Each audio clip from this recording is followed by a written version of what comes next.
नमस्कार, बहुत स्वागत है आप सभी का। आप देख रहे हैं इंडिया डेली। मैं हूं आपके साथ नैना यादव और लेकर हाजिर हूं हमारा खास शो आक्रमण। पिछले 17 दिनों से दुनिया एक ऐसी आग में जल रही है जिसका कोई विजेता नहीं है। ये 17 दिन सिर्फ सैन्य कार्रवाई के नहीं बल्कि ये 17 दिन विनाश के, चीख पुकार के और बर्बादी के दस्तावेज हैं। आज हम जंग की वो तस्वीरें आपको दिखाएंगे और डिकोड करेंगे जो बताती हैं कि इस तबाही का असली मकसद आखिर क्या है। जी हाँ, वो 3 तस्वीरें, ये है वो 3 तस्वीरें जो हालात को दर्शाती हैं। पहली तस्वीर जो लगातार सोशल मीडिया पर छाई हुई है, तमाम अटकलों के बीच में खबरें पक्की हैं। बेंजामिन नेतन्याहू अभी जिंदा हैं, लेकिन ईरान का रुख और आक्रामक हो गया इस खबर के बाद। अब IRGC 2 टूक चेतावनी दे रहा है कि वो नेतन्याहू का पीछा नहीं छोड़ने वाला। ईरान का संकल्प साफ है, खामनेई और मासूमों की हत्या का बदला लेकर ही रहेगा ईरान। और ईरान सिर्फ इसे एक जंग नहीं बल्कि एक हत्यारे के अंत की प्रक्रिया मानकर चल रहा है। जो दूसरी तस्वीर आप देख रहे हैं, अब तक जो अरब देश इस संकट पर खामोशी साधे हुए थे, उनकी नींद अब जाकर टूटी है 17 दिनों के बाद में। लेकिन ये नींद शांति के लिए नहीं बल्कि और बड़े धमाकों के लिए खुली है। अरब जगत के बड़े नेताओं ने डोनाल्ड ट्रंप को सीधी सलाह दे डाली। ईरान को जड़ से मिटाने का अब वक्त आ चुका है। और ये तस्वीर दर्शाती है कैसे कूटनीति के पास से अब पलट रहे हैं और कौन किसका पक्ष ले रहा है। और जो तीसरी तस्वीर, वो तीसरी तस्वीर जो कल तक ये कहा जाए मजबूती की बात करते थे, अकेले पड़ते ट्रंप, कल तक जो ट्रंप खुद को विश्व का बॉस बताकर दुनिया की दिशा तय कर रहे थे, आज वही डोनाल्ड ट्रंप कूटनीति स्तर पर अकेले पड़ते हुए नजर आते हैं। जब वक्त आया तो सहयोगी धीरे धीरे हाथ खींचने लग गए। और ये तस्वीर गवाह है कि चौधरी बनने का अहंकार अक्सर वक्त की चक्की में पिस जाता है। सवाल ये कि इन 17 दिनों की तबाही का अंत आखिर कब होगा और क्या होगा? क्या सच में किसी विचारधारा की जीत होगी या फिर सिर्फ राख और मलबे का ढेर? इतिहास गवाह है, जंग में अंततः हार इंसानियत की ही होती है। चलिए करते हैं शुरुआत आक्रमण की बड़ी खबर के साथ में। जो बड़ी खबर आपको बता रहे हैं, यूएस अमेरिका के अटैक से जुड़ी हुई बड़ी खबर।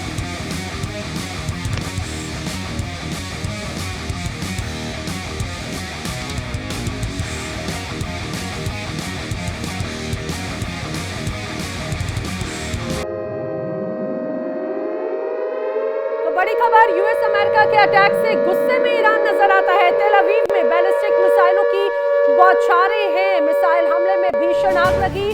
डिफेंस सिस्टम ये पूरी तरह से रोकने में नाकाम रहे। तो बड़ी खबर, तेल अवीव में बैलिस्टिक मिसाइलों की बौछार लगातार नजर आती है। हमले ताबड़तोड़ जारी हैं और जिस रूप में अभी हालात नजर आ रहे हैं उससे ये तो स्पष्ट हो जाता है कि ये तनाव लगातार बढ़ता हुआ देखने को मिल रहा है। यूएस अमेरिका के अटैक से लगातार अब ईरान और भी ज्यादा गुस्से में है। ऐसा लगता है कि गुस्सा उसका बरकरार है।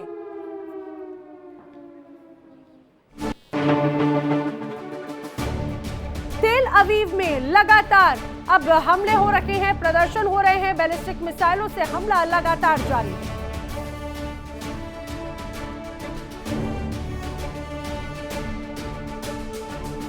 और चलिए बढ़ते हैं अगली बड़ी खबर की ओर। अगली बड़ी खबर जो आ रही है वो ईरानी NSA सचिव अली लारिजानी के सनसनीखेज दावे से जुड़ी हुई है। आइए वर्ल्ड ब्रेकिंग आपको मैं बताती हूँ, आखिर अली लारिजानी ने ये दावा क्यों किया।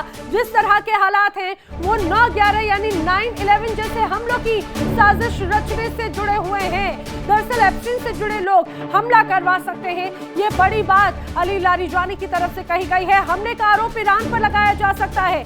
ये पहला मौका नहीं है जब इस तरह का आरोप या आशंका ईरान की तरफ से जताई गई हो। इसके पहले भी ये बात कही गई। हमले का आरोप ईरान पर लगाया जा रहा है। बड़ी साजिश जो है वो रची जा रही है। ईरानी जंग में पहली बार 9/11 हमलों का जिक्र किया गया। बड़े गंभीर आरोप है ये आरोप ईरान का है कि 9/11 जैसे हमलों की साजिश रची जा रही है। हमला करेगा कोई और, नाम लगा दिया जाएगा ईरान का। और ये गंभीर आरोप हैं अली लारिजानी के। ईरान के NSA सचिव हैं अली लारिजानी। उन्होंने कहा है कि एप्स्टीन से जुड़े हुए लोग ये हमला करवा सकते हैं। याद कीजिए, अब से कुछ दिन पहले हमने इसी कार्यक्रम के जरिए बताया था कि कैसे बड़े आरोप लगाए जा रहे हैं कि मिडिल ईस्ट में धमकी या फिर मिडिल ईस्ट में धमाके कर रहे हैं इजराइल और अमेरिका के प्रॉक्सी, और आरोप लगाया जा रहा है ईरान का। और इसके आगे की और बड़ी कहानी उनकी तरफ से पेश की गई। आइए कुछ और बड़ी बातें मैं आपको बताती हूँ कि आखिर अली लारिजानी ने 9/11 का जिक्र करके क्यों दुनिया को चौंका दिया है। समझिए, एप्स्टीन से जुड़े लोगों की ईरान को फंसाने की साजिश है, ये बात उनकी तरफ से कही गई। उन्होंने बड़े दावे किए हैं। उन्होंने कहा है कि 11 सितंबर 2001 को जिस तरह से हमला किया गया था उसी तरह के हमले की साजिश रची जा रही है। अब एप्स्टीन से जुड़े हुए लोग हमले करवा सकते हैं, बहुत बड़े हमले हो सकते हैं। ईरान किसी भी आतंकी साजिश का हमेशा विरोध करता है। ईरान की अमेरिकी लोगों से कोई दुश्मनी नहीं है, ये अली लारिजानी ने स्पष्ट किया। और उन्होंने ये इसीलिए और भी ज्यादा बताया कि अगर हमले जैसे हालात बनते हैं तो उसके लिए ईरान जिम्मेदार नहीं है, उसके लिए साजिश है। समझिए, आखिर 9/11 आतंकी हमला किया था। 11 सितंबर 2001 को न्यूयॉर्क में आतंकी हमला हुआ और उस हमले में अल-कायदा ने 4 विमान यात्रियों को दरअसल पहले हाईजैक किया, 2 प्लेन को वर्ल्ड ट्रेड सेंटर के ट्विन टावर से टकराया। आतंकी हमले में करीब 3000 लोगों की जान गई थी। ये था 9/11। लेकिन अब वो ये अली लारिजानी कह रहे हैं कि 9/11 जैसा ही एक और हमले की साजिश अब रची जा रही है, और हमले की साजिश रचने वाले हैं लोग हैं एप्स्टीन से जुड़े हुए। सीधा बड़ा हमला, बड़ा आरोप एक तरह से यहाँ पर लगाया जा रहा है। अगर ऐसा है तो ये बड़ी गंभीर ये कहा जाए कि आरोप हैं। पश्चिम एशिया के कुरुक्षेत्र का तीसरा हफ्ता जारी है। बारूद की गंध और मिसाइलों के शोर के बीच में दुनिया जिसे शांति की उम्मीद समझ रही थी, उस पर ईरान ने पानी फेर दिया। ट्रंप बार बार ये दावा करते रहे कि ईरान तो घुटनों पर है, ईरान बातचीत करना चाहता है, ईरान युद्ध रोकना चाहता है। लेकिन अब तेहरान से जो दहाड़ सुनाई दी, उसने वॉशिंगटन से लेकर तेल अवीव तक हड़कंप मचा दिया। ईरानी विदेश मंत्री अब्बास अराक्ची ने ये क्लियर कट, ये साफ साफ संदेश दिया, ना हम सीज फायर मांगेंगे, ना हम झुकेंगे। क्या ये तीसरे विश्व युद्ध की सीधी चेतावनी है? क्या ट्रंप का शांति वाला दावा महज एक जुमला भर था?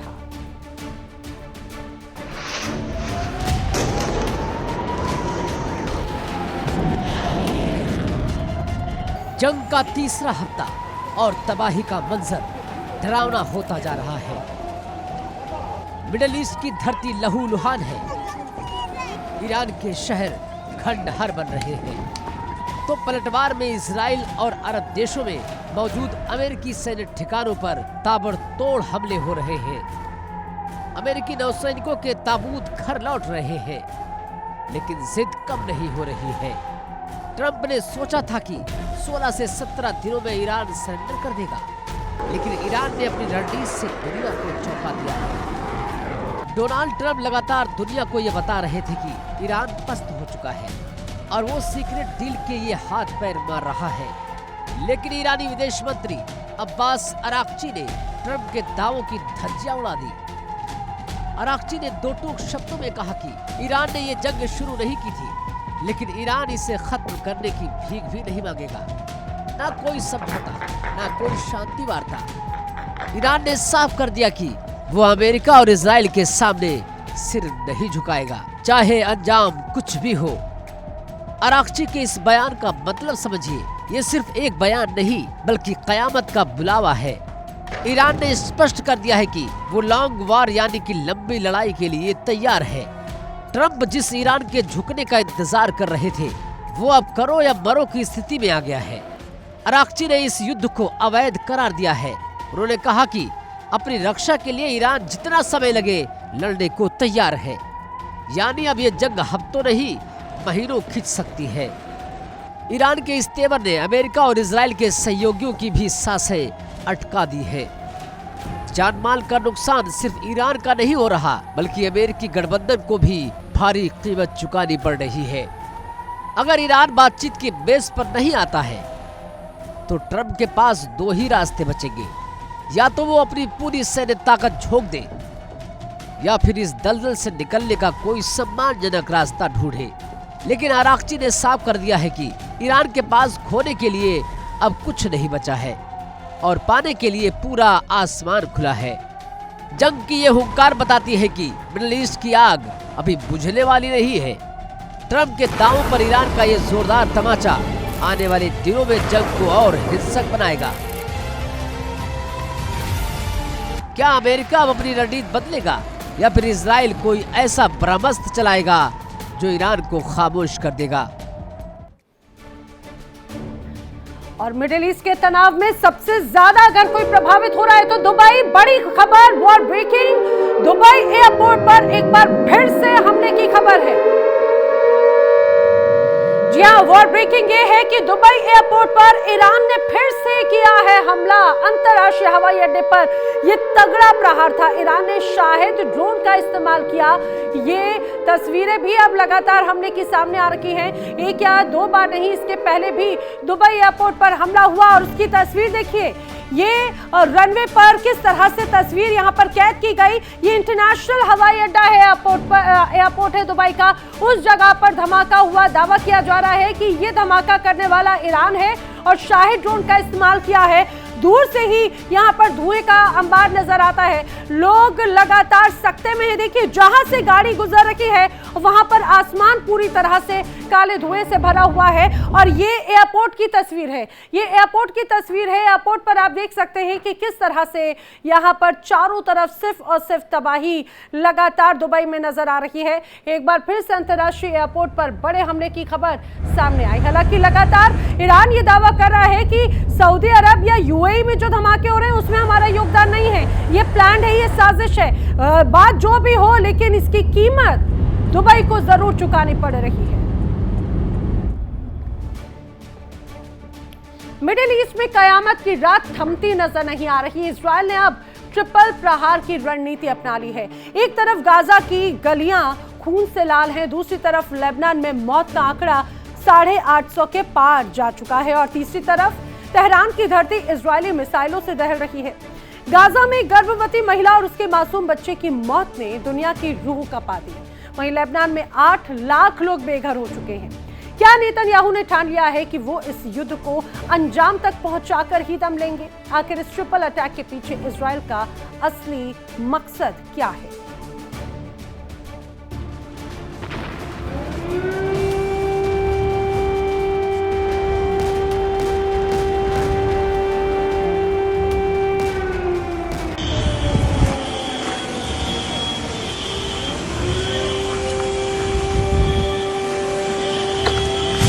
अल सुबह जब नुसेरत शरणार्थी शिविर के लोग गहरी नींद में थे, तभी आसमान से मौत बरसने लगी।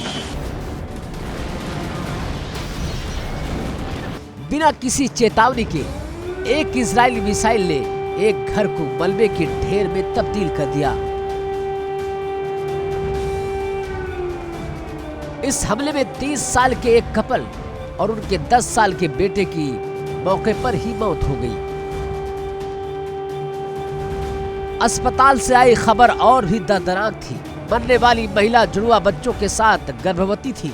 पड़ोसियों का कहना है कि धमाका इतना जोरदार था कि किसी को संभलने का मौका तक नहीं मिला।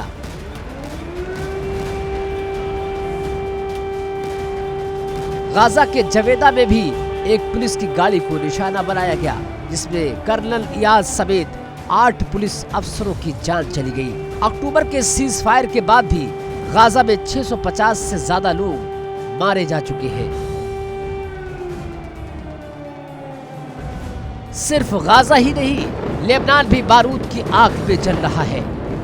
लेबनान स्वास्थ्य मंत्रालय के आंकड़े बताते हैं कि 2 मार्च से अब तक इजराइल हमलों में 850 लोग मारे जा चुके हैं। बेरूत के दक्षिणी उपनगरों में रात में हुए धमाके की गूंज ने पूरे शहर को हिला दिया। 2 मार्च को शुरू हुआ ये खूनी खेल अब 8 लाख लोगों को बेघर कर चुका है।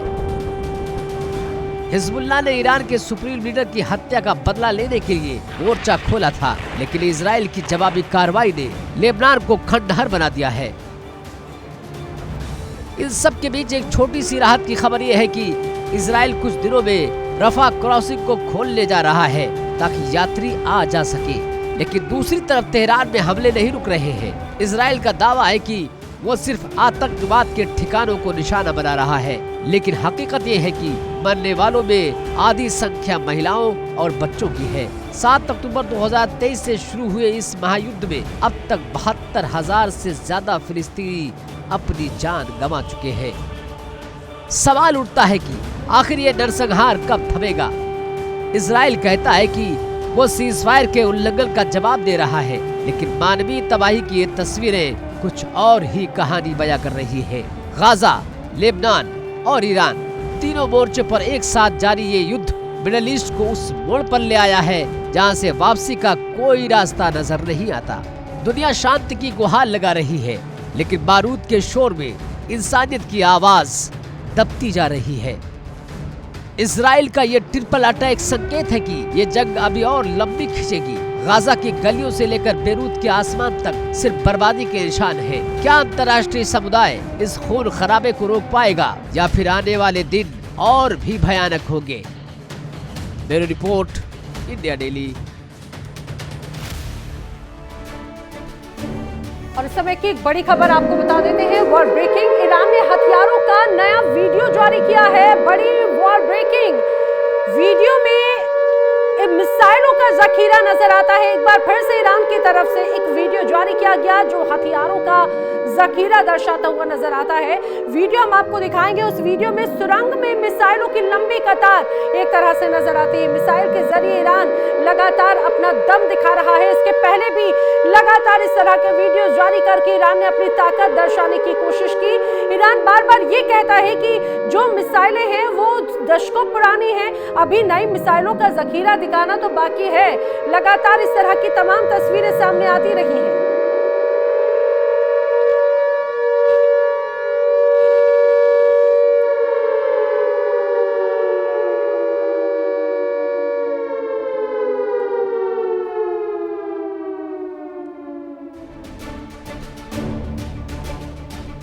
चलिए बढ़ते हैं अगली बड़ी खबर की ओर। अगली वॉर ब्रेकिंग जंग के खिलाफ इजराइल में विरोध प्रदर्शन लगातार जारी है। वॉर ब्रेकिंग लगातार जंग हो रही है और जंग के खिलाफ लोगों का गुस्सा बेंजामिन नेतन्याहू के खिलाफ नजर आता है। नेतन्याहू के खिलाफ लोग सड़कों पर उतर कर आ रखे हैं। तस्वीरें आपके सामने हैं और किस तरह से हालात हैं यहाँ पर। नेतन्याहू के खिलाफ लोगों में जमकर नाराजगी है। लोगों ने सड़कों पर उतरकर प्रदर्शन किए और हालात ऐसे बने कि पुलिस और प्रदर्शनकारियों के बीच में झड़प हो गई। स्थिति को देखते हुए पुलिस लगातार यहाँ के आनन फानन में हालात को कंट्रोल करती हुई नजर आ रही है। तस्वीरें आपके सामने देखिएगा। आम जनता जंग से अब परेशान हो चुकी है, तंग आ चुकी है और इसका मतलब ये कि अब यहाँ के लोग जंग से कोई मतलब नहीं रखते, कोई वास्ता नहीं रखते। उन्हें सिर्फ सुकून चाहिए, उन्हें चाहिए रोजगार, उन्हें चाहिए अमन और शांति। इन तस्वीरों को देखकर ये तो जरूर कहा जा सकता है कि नेतन्याहू गए तो थे ईरान का रिजीम चेंज करने और अभी वहां पर तो नहीं हुआ, लेकिन जिस तरह से हालात है कहीं ऐसा ना हो कि इजराइल पर जो लोगों का संग्राम नजर आता है नेतन्याहू का दांव उल्टा पड़ जाए।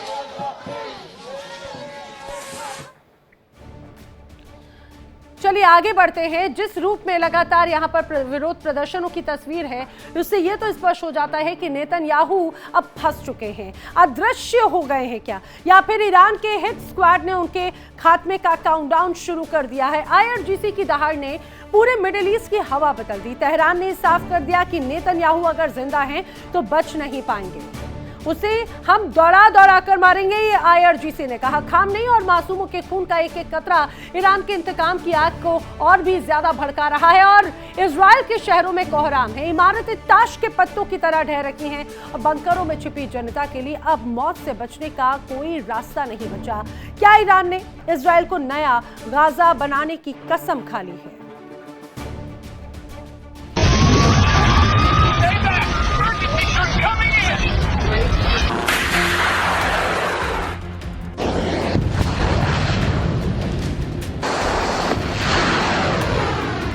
तस्वीरें डरावनी है और हकीकत उससे भी ज्यादा खौफनाक है। ईरान ने मिसाइलों की ऐसी बारिश की है कि इजराइल का आयरन डोम भी बौना साबित हो रहा है। ईरान ने ठान लिया है कि जब तक बेंजामिन नेतन्याहू को मौत के घाट नहीं उतारा जाएगा, तेहरान चैन से नहीं बैठेगा।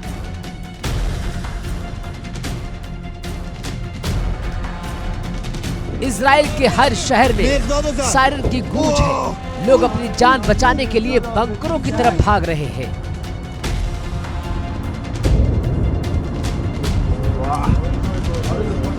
लेकिन ईरान की मिसाइलें अब उन बंकरों को भी अपना निशाना बना रही है, जिन्हें कल तक इजराइल सबसे सुरक्षित किला मानता था।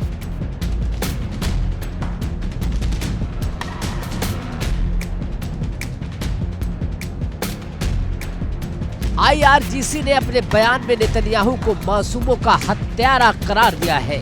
तेहरान की गलियों में एक ही नारा गूंज रहा है, इंतकाम। ईरान अब सिर्फ इजराइल के सैन्य ठिकानों को ही नहीं बल्कि इजराइल के अस्तित्व को चुनौती दे रहा है। ईरान का दावा है कि ये हमला किसी एक शहर या ठिकाने पर नहीं बल्कि उस मानसिकता पर है जो बच्चों के कातिलों को पनाह देती है। ईरान की ये आक्रामकता बता रही है कि अब वो पीछे हटने को तैयार नहीं है। सवाल ये है कि नेतन्याहू आखिर कहाँ है? अफवाहों का बाजार गर्म है, लेकिन सच्चाई ये है कि ईरान का निशाना अब नेतन्याहू का ईगो और उनका सिस्टम दोनों है। ईरान ने स्पष्ट कर दिया है कि ये जंग तब तक नहीं रुकेगी जब तक इंसाफ नहीं हो जाता। जिस तरह से गाजा को मलबे में बदला गया, ईरान अब उसी भाषा में इजराइल को जवाब दे रहा है। नेतन्याहू के लिए मुसीबत सिर्फ मिसाइलें नहीं है बल्कि उनका अपना ही देश है जो अब ईरान के इंतकाम की आग में जल रहा है। ईरान की कसम इजराइल की तबाही का नया अध्याय लिख रही है। बंकरों में सिमटी इजरायली जनता अब सवाल कर रही है कि आखिर ये युद्ध कब थमेगा। लेकिन ईरान के तेवर बता रहे हैं कि ये अंत की शुरुआत है। तेहरान ने दुनिया को दिखा दिया है कि अगर उसे उकसाया गया तो वो सिर्फ मिसाइलें नहीं चलाता, वो भूगोल बदल देता है।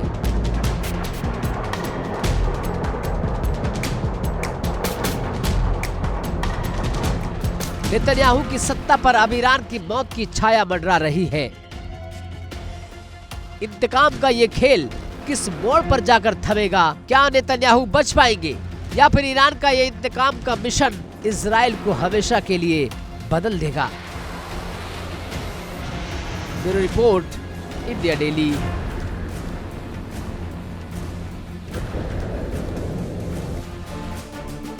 और चलिए आक्रमण में बात कर लेते हैं अगली बड़ी खबर की। अगली बड़ी वॉर ब्रेकिंग, ईरान का इराक में अमेरिकी बेस पर जमकर हुआ है हमला। उत्तरी इराक में अमेरिकी बेस पर अटैक की खबर है। इरबिल इंटरनेशनल एयरपोर्ट पर हमला किया गया है। इरबिल एयरपोर्ट पर दरअसल अमेरिका का सैन्य बेस है जिसे निशाना बनाया है ईरान ने। तस्वीरें भी आपको दिखा देते हैं। इराक में इरबिल एयरबेस को किस तरह से उड़ा दिया है बड़े धमाके के साथ में। ईरान के इस हमले में अमेरिकी बेस पर जमकर नुकसान हुआ है। ये उत्तरी इराक का हिस्सा है जहां पर अमेरिका का बेस था। इरबिल इंटरनेशनल एयरपोर्ट पर हमला किया गया है।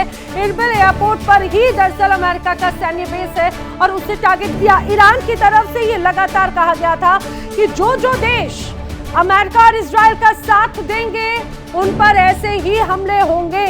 और देखिए अमेरिकी ठिकानों को निशाना बनाया जा रहा है। ईरान की तरफ से कहा गया कि जो उनके हमले, जो उनके ये पूरे आक्रमण लगातार हो रहे हैं वो किसी देश की आम जनता के लिए नहीं है, ये अमेरिकी ठिकानों के लिए हैं।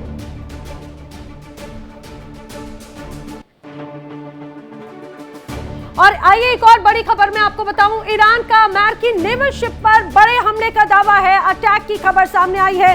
क्या है वॉर ब्रेकिंग? ईरान का अमेरिकी नेवल शिप पर अटैक, बड़ी खबर सामने आई थी। बड़ा दावा लगातार ईरान कर रहा है कि उसने अमेरिका के नेवल शिप पर भी हमला बोला है। अगर ऐसा है तो ये बड़ी चोट है अमेरिका के लिए। ईरान ने नेवल शिप को बड़ा नुकसान पहुंचाया और मिसाइल से दरअसल जंगी जहाज को टारगेट किया था और उसके बाद में हमले की तस्वीरें भी सामने आई। देखिए ये यूएस नेवी का ये शिप है जिस पे आपको यहाँ पर हमले की तस्वीर नजर आ रही है और वो जलने लग जाता है। दरअसल ये धमाका हुआ, ये हमला हुआ, मिसाइल से हमला किया और मिसाइल से हमले के बाद भी देखिए इस नाव पर लिखा है यूएस नेवी और यहाँ पर आग की लपटें नजर आती हैं। और उसके बाद में एक और हमला होता है। उसके बाद में दूसरे हिस्से पर भी इसी तरह से यहाँ पर आग नजर आ रही है। और ये हमला किया है ईरान की तरफ से। ईरान ने नेवल शिप को नुकसान पहुंचाया, ये अमेरिकी नेवल शिप।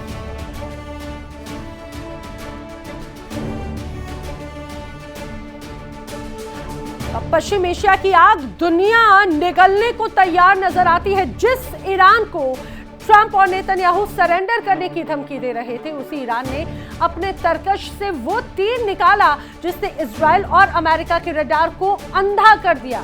नाम है सेजल मिसाइल, जिसे दुनिया डांसिंग मिसाइल कह रही है। अब आसमान की अनंत ऊंचाइयों पर ऐसे पैंतरे बदलती है ये मिसाइल कि डिफेंस सिस्टम उसे पकड़ नहीं पाता। क्या ईरान की इस घातक मिसाइल ने अमेरिका के टॉमहॉक और इजराइल के आयरन डोम का गुरूर भी तोड़ दिया?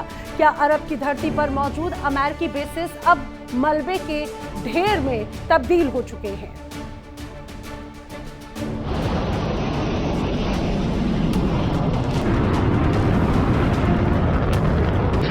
पश्चिम एशिया के आसमान में मौत ने अपना नया चेहरा दिखाया है।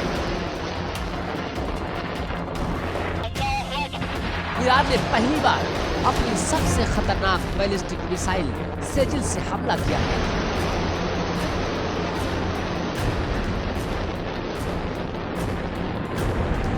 वो मिसाइल जो ठोस ईंधन से चलती है, यानी इसे लॉन्च करने से पहले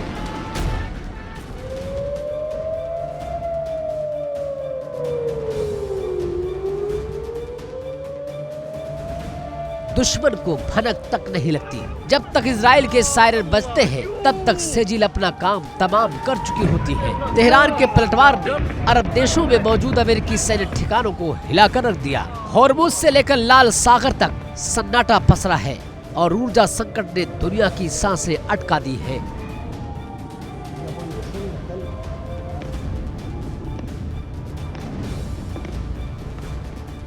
अब समझिए इसे डांसिंग मिसाइल क्यों कहते हैं।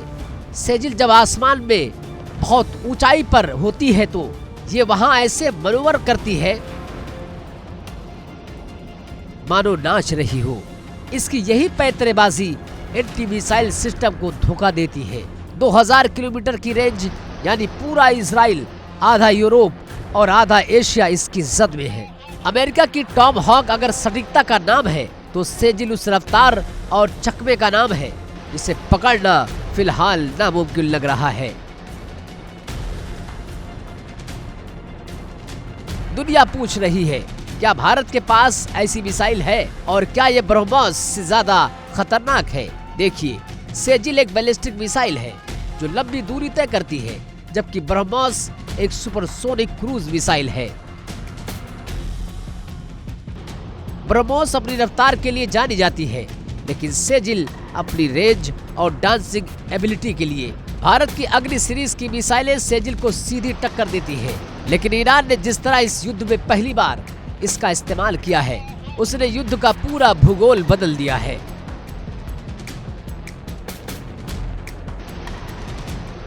डोनाल्ड ट्रंप और नेतन्याहू बिना शर्त सरेंडर की मांग कर रहे हैं, लेकिन सेजिल के हमलों ने उनके आत्मविश्वास पर गहरी चोट की है। एक तरफ ईरान के शाही ड्रोन नाक में दम किए हुए हैं, तो दूसरी तरफ सेजिल मिसाइलों ने इजराइल के डिफेंस बजट में छेद कर दिया है। ऊर्जा संकट के कारण पेट्रोल डीजल की आपूर्ति ठप है और पूरी दुनिया की नजरें अब इस बात पर टिकी है कि क्या अमेरिका टॉमहॉक से भी बड़ा कोई वार करेगा या फिर ये युद्ध महाविनाश की ओर बढ़ेगा।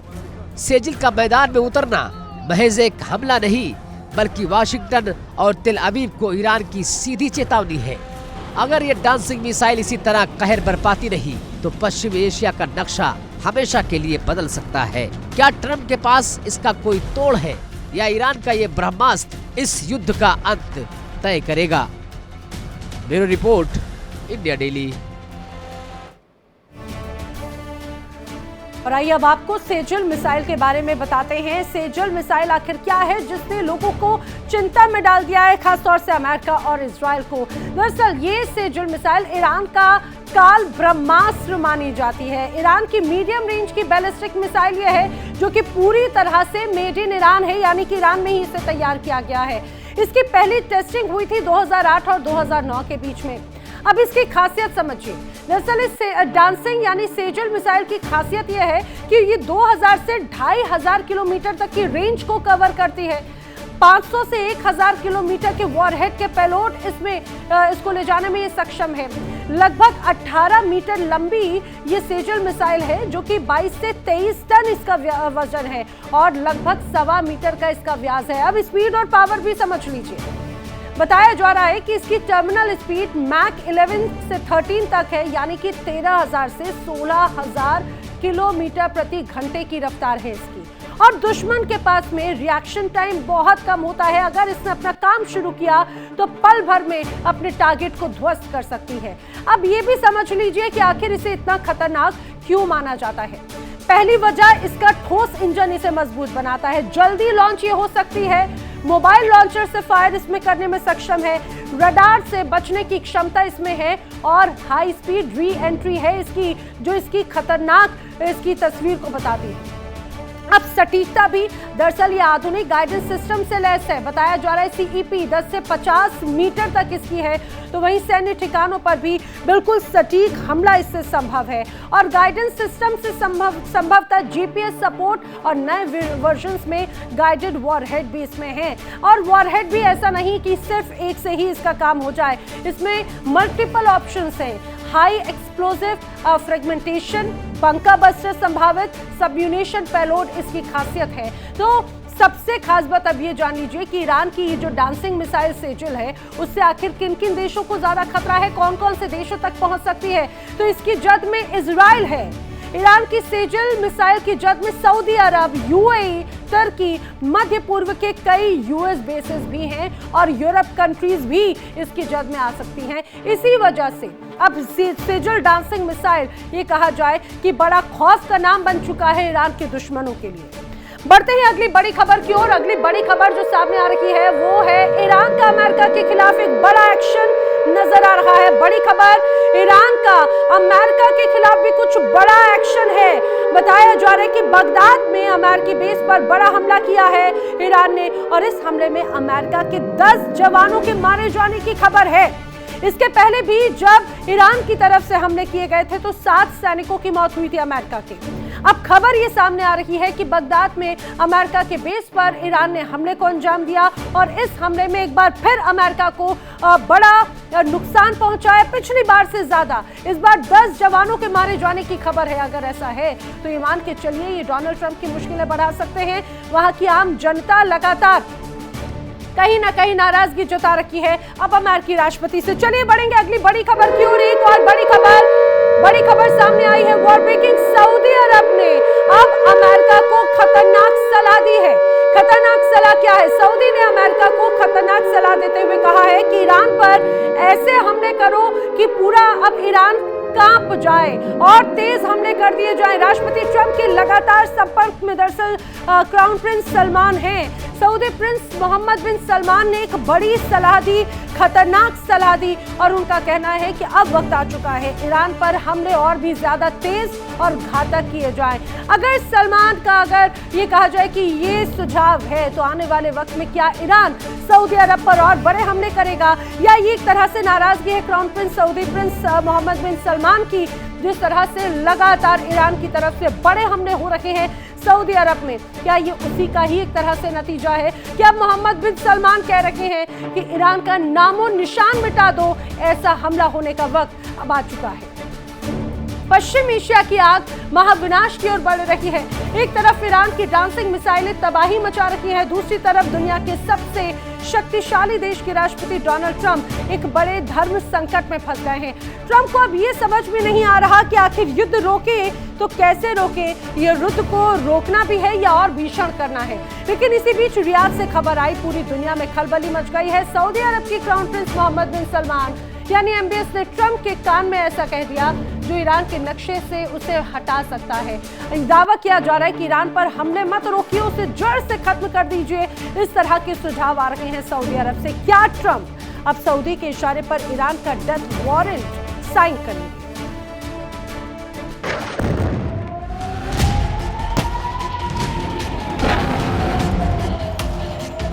ईरान इजराइल युद्ध अब तीसरे हफ्ते में दाखिल हो चुका है।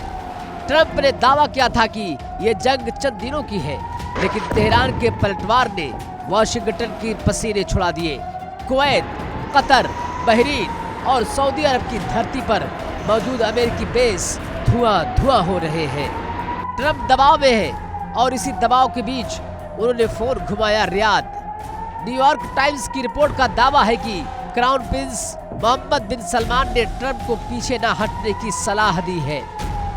सऊदी अरब की ईरान से पुरानी अदावत जग जाहिर है और अब MBS चाहते हैं कि ट्रंप इस काम को अधूरा न छोड़े। यह पहली बार नहीं है जब सऊदी अरब ने अमेरिका को ईरान के खिलाफ उकसाया है। याद कीजिए साल 2015 जब सऊदी के तत्कालीन राजा अब्दुल्ला ने वाशिंगटन से कहा था सांप का सर काट दो, यानी ईरान के परमाणु कार्यक्रम और उसकी सैन्य शक्ति को हमेशा के लिए खत्म कर दो। आज सालों बाद वही इतिहास खुद को दोहरा रहा है। MBS की ये सलाह आग में घी डालने का काम कर रही है। सऊदी अरब जानता है कि अगर इस वक्त ईरान नहीं रुका तो आने वाले वक्त में मिडिल ईस्ट का सुल्तान वही बनेगा। डोनाल्ड ट्रंप के सामने चुनौती सिर्फ युद्ध नहीं है बल्कि वक्त भी है। व्हाइट हाउस के अधिकारियों का कहना है कि ट्रंप ने इस जंग के लिए 4 से 6 हफ्ते का समय मांगा था। इसका मतलब जानते हैं आप? इसका मतलब है कि जब मार्च के अंत में डोनाल्ड ट्रंप चीन की ऐतिहासिक यात्रा पर बीजिंग पहुंचेंगे तब भी ईरान पर बम बरस रहे होंगे। जिस यात्रा में व्यापार और सुरक्षा पर बात होनी चाहिए थी, अब वहां सिर्फ बारूद और तबाही का मुद्दा हावी रहेगा। क्या शी जिनपिंग के सामने ट्रंप अपनी जीत का परचम लहरा पाएंगे या फिर ईरान उन्हें बीजिंग में भी चैन से नहीं बैठने देगा? अमेरिका अब अपने ही बुरे जाल में उलझ गया है। एक तरफ सऊदी अरब और इजराइल जैसे दोस्त हैं तो युद्ध को और भड़काने के लिए उकसा रहे हैं, तो दूसरी तरफ दुनिया की डगमगाती अर्थव्यवस्था है जो तेल की कीमतों से कराह रही है। डोनाल्ड ट्रंप जानते हैं कि अगर वो पीछे हटे तो साख जाएगी और अगर आगे बढ़े तो तीसरा विश्व युद्ध दरवाजे पर खड़ा है। चीन की यात्रा के दौरान भी ट्रंप के कान में हॉर्मुज स्ट्रेट में डूबते टैंकरों की चीखें सुनाई देंगी। MBS की सलाह ने ट्रंप को वो रास्ता दिखाया है जो विनाश की ओर जाता है। अब फैसला ट्रंप को लेना है। क्या वो अपने अरब सहयोगियों की बात मानकर ईरान पर महाहमला करेंगे या फिर शांति का कोई रास्ता तलाशेंगे? पश्चिम एशिया की ये जंग अब सिर्फ 2 देशों की नहीं बल्कि सुपर पावर और सुल्तान की साख का सवाल बन गई है। और आइए अब आपको बताते हैं, सलमान प्रिंस अगर ट्रंप से कह रखे हैं कि ईरान का नामो निशान मिटा दो तो इसके पीछे की वजह क्या है? दरअसल इसके पीछे की वजह साफ नजर आती है क्योंकि ईरान लगातार अरब मुल्कों पर तबाही मचा रहा है। कहां पर कितने बम फोड़े हैं अभी तक ईरान ने, ये भी जान लीजिए। दरअसल बताया जा रहा है कि ईरानी हमले में अगर UAE की बात करें तो अभी तक 300 से ज्यादा मिसाइल अटैक ईरान UAE पर कर चुका है। 1700 से ज्यादा ड्रोन से प्रहार किया है अभी तक ईरान ने। कुवैत में 300 से ज्यादा मिसाइल से अटैक अभी तक ईरान कर चुका है, तो 450 से ज्यादा ड्रोन अटैक उसने किए हैं। बहरीन में भी उसने 150 से ज्यादा मिसाइलें दागी हैं और उससे बड़ा विध्वंस नजर आया तो लगभग 225 यानी 225 से ज्यादा ड्रोन अटैक बहरीन में भी किए गए हैं। वहीं कतर की अगर बात करें तो 146 मिसाइलों से बारूदी बारिश की और 89 ड्रोन से हमला किया है। सऊदी अरब में 50 मिसाइलों से अटैक हुआ तो 250 ड्रोन से अमेरिकी बेस पर अटैक ईरान की तरफ से किया गया है। वहीं ओमान में भी 10 मिसाइलें गरजी हैं ईरान की। 50 से ज्यादा ड्रोन अटैक अभी तक ईरान कर चुका है ओमान में। तो ये कहा जाए कि पूरा मिडिल ईस्ट कहीं ना कहीं ईरान के अब ये हमलों से पूरी तरह से धमक से यहाँ पर दहला हुआ है और अभी भी ये हमले ताबड़तोड़ जारी हैं। बढ़ेंगे अगली खबर की ओर। अगली बड़ी वर्ल्ड ब्रेकिंग, इजराइल ने अब F-35 एयरक्राफ्ट का एक वीडियो जारी किया है। इजरायली डिफेंस फोर्स यानी IDF ने एक वीडियो जारी किया और ये वीडियो था ईरान पर हमले करने का जाते हुए फाइटर जेट्स का। ये जो आप तस्वीर देख रहे हैं, दरअसल ये तस्वीरें हैं, ये फाइटर जेट्स हैं। ये फाइटर जेट्स से इजराइल के ये हैं F-35 और ये आपको आसमान में जो उड़ान भरते हुए नजर आ रहे हैं, ये यूं ही नहीं है। ये IDF की तरफ से ये कहा गया है कि ये जो वीडियोस हैं, ये F-35 हैं, ये ईरान पर हमला करने के लिए जा रहे हैं और बड़े हमले की तैयारी लगातार की जा रही है। फाइटर जेट्स का। आपको याद है, आपसे कुछ देर पहले आपने आपको दिखाया था कि किस तरह से ईरान भी लगातार अपनी जंगी बेड़ों को दिखा रहा है, मिसाइली ताकत दिखा रहा है, ड्रोन की ताकत दिखा रहा है। तो अब इजराइल भी पीछे नहीं है। इजराइल ने भी क्लियर कट मैसेज दिया, तुम्हारे पास अगर मिसाइल है तो हमारे पास है ये F-35 जैसे जंगी जहाज। क्या इजराइल का सुरक्षा कवच दरकने लगा है? जिस आयरन डोम और डेविड स्लिंग के दम पर इजराइल अपनी छाती ठोकता था, आज क्या वही इंटरसेप्टर खत्म होने की कगार पर है? अमेरिका से आई एक रिपोर्ट जिसने दुनिया भर में हड़कंप मचा दिया। दावा यह है कि ईरान की मिसाइलों की आंधी में इजराइल के पास मिसाइल रोकने के लिए अब गोले नहीं बचे। क्या ईरान को हल्का आंकने की भारी कीमत चुका रहा है इजराइल? क्या वाकई में अब इजराइल के पास सिर्फ दुआओं का ही सहारा बचा है?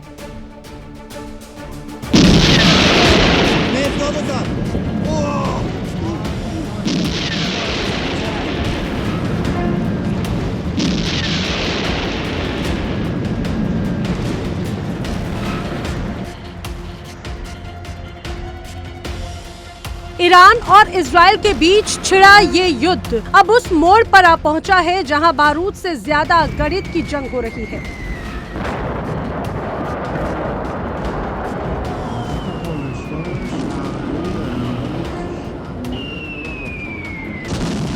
अमेरिका जो इस पूरे खेल में इजराइल की ढाल बना बैठा था, अब खुद हैरान है। इजराइल ने अमेरिकी अधिकारियों को जो रिपोर्ट दी है, उसने वॉशिंगटन से लेकर तेल अवीव तक बेचैनी बढ़ा दी। रिपोर्ट साफ है, इजराइल का इंटरसेप्टर स्टॉक खत्म हो रहा है।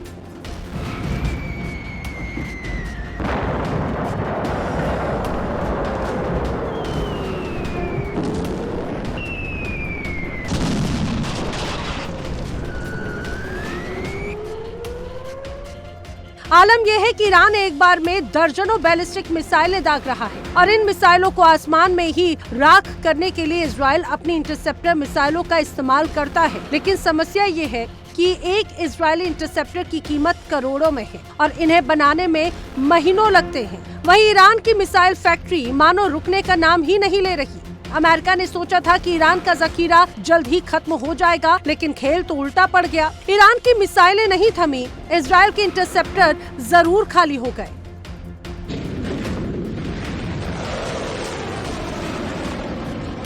बड़ा सवाल ये, क्या अमेरिका और इजराइल का ये आकलन पूरी तरह से गलत साबित हुआ? क्या ईरान की सैन्य ताकत को कमतर आंकना अब उन पर भारी पड़ रहा है? सोचिए, अगर इजराइल का आयरन डोम ही खामोश हो गया तो ईरान की मिसाइलें सीधे इजरायली शहरों को निशाना बनाएंगी। क्या इजराइल अब डिफेंस छोड़कर सीधे ऑफेंस मोड में जाने के लिए मजबूर है?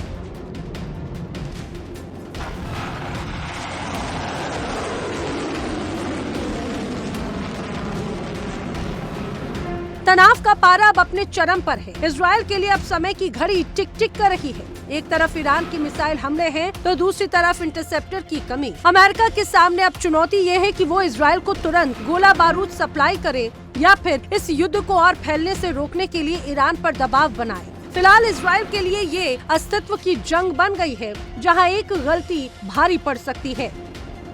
ईरान के बमों की आंधी और इजराइल के इंटरसेप्टर का ये सूखा आखिर कब तक चलेगा? क्या अमेरिका कोई नया प्लान तैयार कर रहा है या फिर ये जंग अब एक नए खतरनाक चरण में प्रवेश कर चुकी है?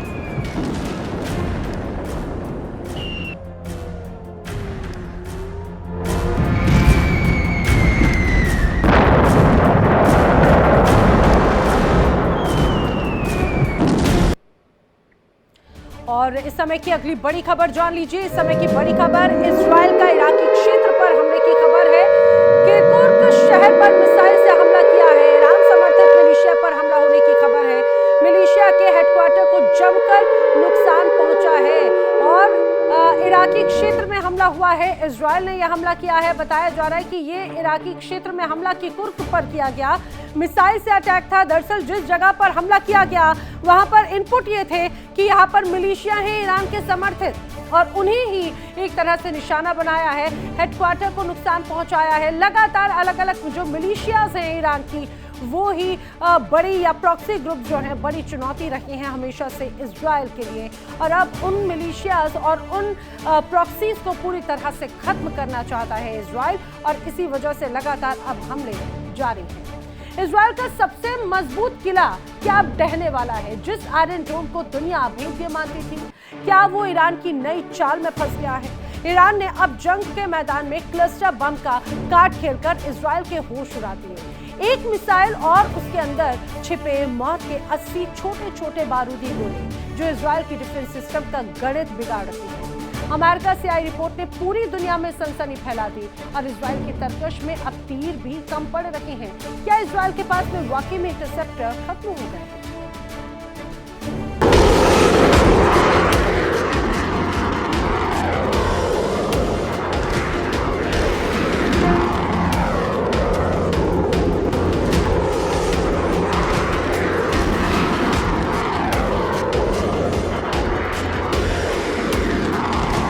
ईरान की मिसाइलों की आंधी में अब एक नया और खूंखार हथियार जुड़ गया है, क्लस्टर म्यूनिशन। एक ऐसी मिसाइल जो आसमान में फटती है तो अपने पीछे मौत की बारिश कर देती है।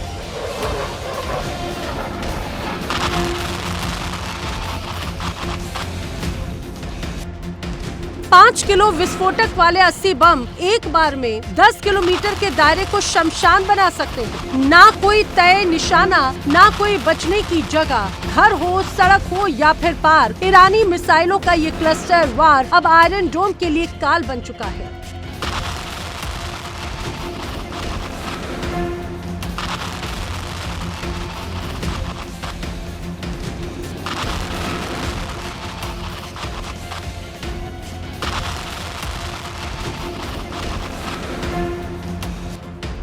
स्थिति यह है कि इजराइल के पास जो लंबी दूरी की रक्षा प्रणाली है उस पर दबाव हद से ज्यादा बढ़ चुका है।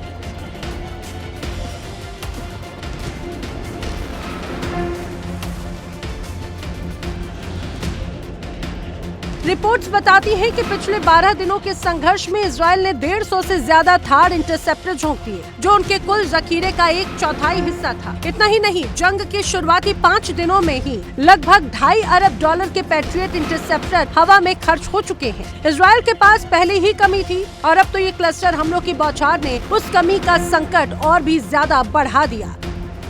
सवाल ये है कि अमेरिका आखिर कर क्या रहा है? अमेरिकी अधिकारियों का दावा है कि उन्हें इस कमी का अंदेशा तो पहले से था। अमेरिका ने 12,000 बमों की खेप को बगैर कांग्रेस की मंजूरी के ही आपातकाल का हवाला देकर पास कर दिया है। लेकिन क्या ये काफी है? अगर अमेरिका अपने जखीरे से इजराइल को इंटरसेप्टर देता है तो खुद अमेरिकी रक्षा क्षमता पर आखिर कितना दबाव पड़ेगा? क्या ट्रम्प प्रशासन अपनी सुरक्षा दांव पर लगाकर इजराइल को बचा पाएगा? इजराइल अब बैकअप प्लान तलाश रहा है। लड़ाकू विमानों से हमलों को रोकने की कोशिश कर रहा है, लेकिन एक बैलिस्टिक मिसाइल को रोकना और एक क्लस्टर हमले को नाकाम करना, दोनों में जमीन आसमान का अंतर है। अमेरिका ने अपने सैन्य ठिकानों की सुरक्षा के लिए तो ढाल मजबूत कर ली, लेकिन क्या वो इजराइल के लिए अपनी तिजोरी पूरी तरह से खाली करेगा? ये सवाल अब पूरी दुनिया की सुरक्षा का केंद्र बन चुका है। ईरान की इस मिसाइल गणित ने इजराइल और अमेरिका दोनों की नींदें उड़ा दी। इजराइल का इंटरसेप्टर भंडार जिस रफ्तार से खाली हो रहा है, वो आने वाले दिनों में जंग की तस्वीर बदल सकता है। क्या ये अंत की शुरुआत है या फिर इजराइल के पास अभी कोई और सीक्रेट डिफेंस बाकी है? Bureau report, India TV.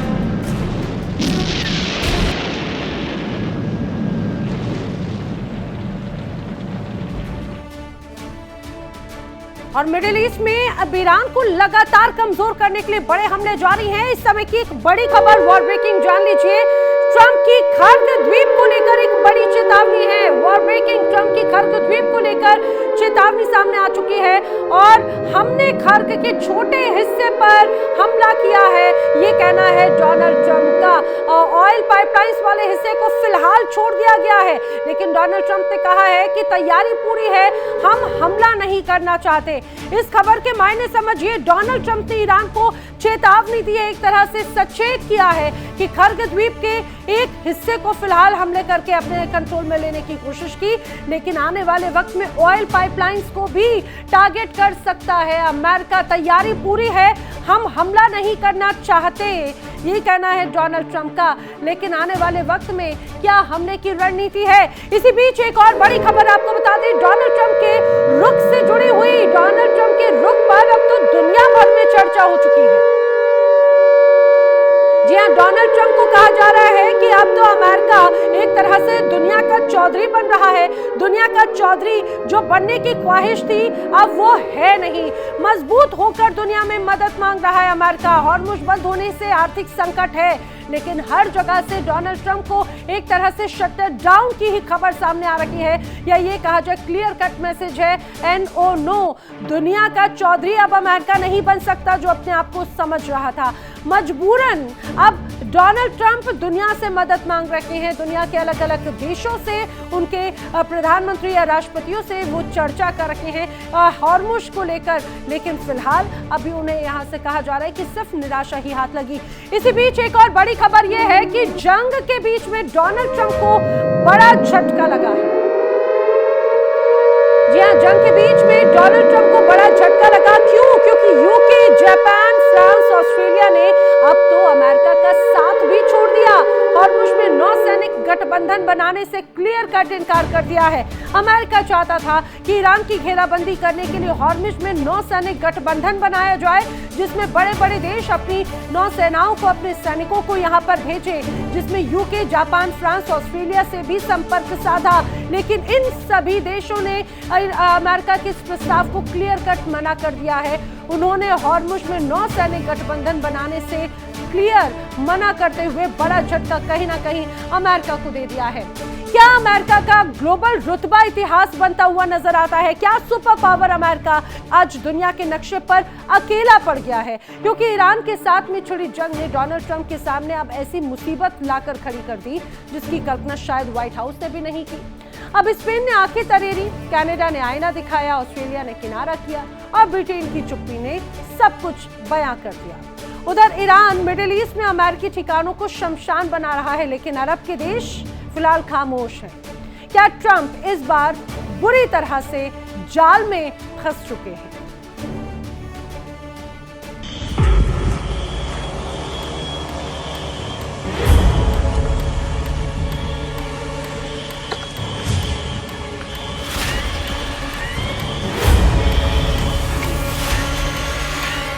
तस्वीर साफ है, डोनाल्ड ट्रंप की कूटनीतिक दीवारें दरक रही हैं। एक समय था जब अमेरिका के एक इशारे पर दुनिया के देश युद्ध के मैदान में उतर जाते थे, लेकिन आज आलम यह है कि ट्रंप की ईरान नीति पर कोई भी देश खुलकर साथ देने को तैयार नहीं। स्पेन ने न सिर्फ साथ छोड़ने का ऐलान किया, बल्कि ट्रंप की नीतियों को भी जमकर खरी खोटी सुनाई।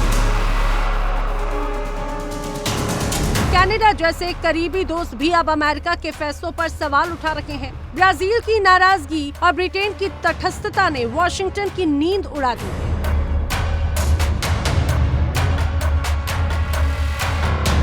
एक तरफ दुनिया ट्रंप से दूर भाग रही है, तो दूसरी तरफ मिडिल ईस्ट में ईरान का तांडव रुकने का नाम नहीं ले रहा। ईरान ने ड्रोन और बैलिस्टिक मिसाइलों की बौछार से अमेरिकी ठिकानों को अपना निशाना बना लिया। ईरान जानता है कि ट्रंप इस वक्त कूटनीतिक रूप से अकेले हैं, और यही वजह है कि अरब देश जो कभी अमेरिका के पक्के साथी माने जाते थे, आज ईरान के खिलाफ एक शब्द भी बोलने को तैयार नहीं। वो अपनी जमीन को जंग का अखाड़ा बनने से बचाने के लिए खामोश है।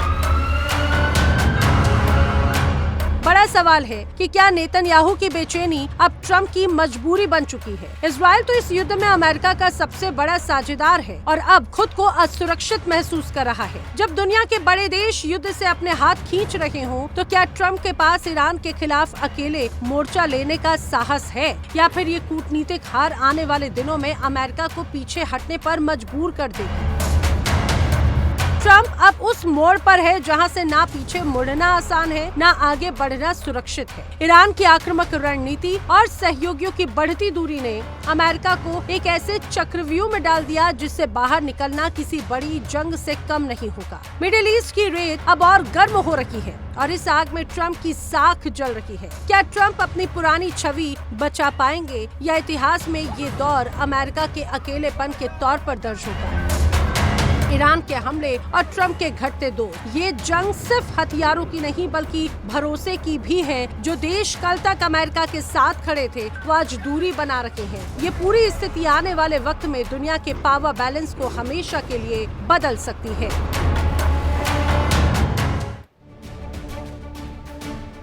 और आक्रमण में फिलहाल वक्त एक ब्रेक का, लेकिन इंडिया डेली पर खबरें आगे भी जारी हैं। इंडिया डेली अब आपके स्मार्ट टीवी पर भी मौजूद है। इंडिया डेली 24/7 अब आप लाइव देख सकते हैं इन सभी प्लेटफॉर्म्स पर।